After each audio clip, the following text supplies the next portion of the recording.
Memo Express vous présente le burn-out des salariés. Les 10 commandements du manager. Expliqués de façon résumée et simplifiée.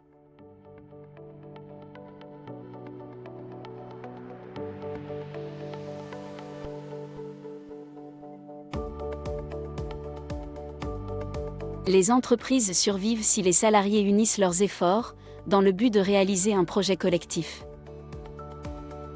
Le problème étant qu'aujourd'hui, les troubles psychologiques constituent l'un des motifs principaux des arrêts maladie et démissions. Il existe 3 formes d'épuisement professionnel. Le burn-out, c'est-à-dire la fatigue extrême, découlant d'un surinvestissement dans l'emploi. Le brown-out, qui est une profonde perte de sens au travail. Et le bore-out, qui est le sentiment d'ennui, qui entraîne la démotivation. Le manager prend de nombreuses décisions pour permettre à son équipe d'atteindre ses objectifs. Il porte la responsabilité des réussites ou des échecs liés à ces décisions. Il est donc primordial de fournir à son équipe toutes les conditions nécessaires pour leur bien-être. Cela, afin d'optimiser leur productivité, les fidéliser, échapper aux conflits, à l'absentéisme et au pire des cas, au turnover. Commandement numéro 1. Le quotient émotionnel. Ne pas se reposer sur son quotient intellectuel, mais développer aussi son quotient émotionnel. C'est-à-dire développer sa capacité à comprendre ses propres émotions, et celles des autres.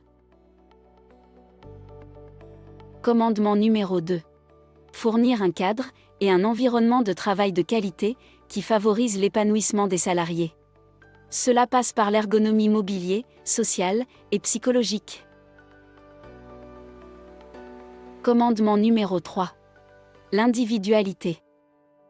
Gardez à l'esprit que vous gérez des individus à part entière, qui ont des besoins de perspectives d'évolution et des modes de fonctionnement différents. Intéressez-vous à ce qui les motive, les incite à être productifs, créatifs et être force de proposition. Commandement numéro 4. Apporter du sens au travail. Donnez des consignes claires, des tâches et des objectifs précis. Les membres de l'équipe doivent comprendre ce que l'on attend d'eux. On explique, on écoute et on soutient. Commandement numéro 5. Traiter équitablement l'ensemble des membres de l'équipe.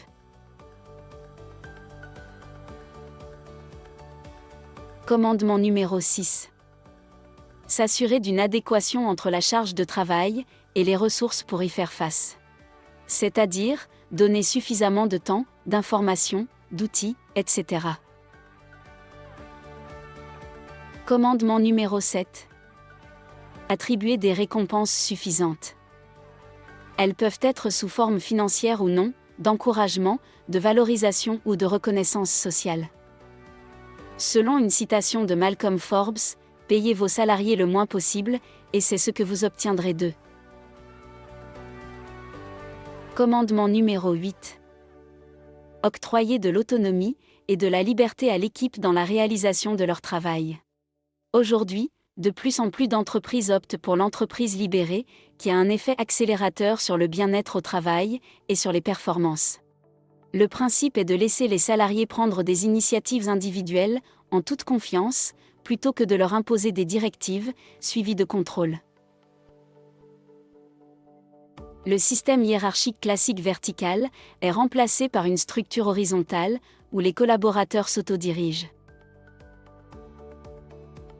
Commandement numéro 9.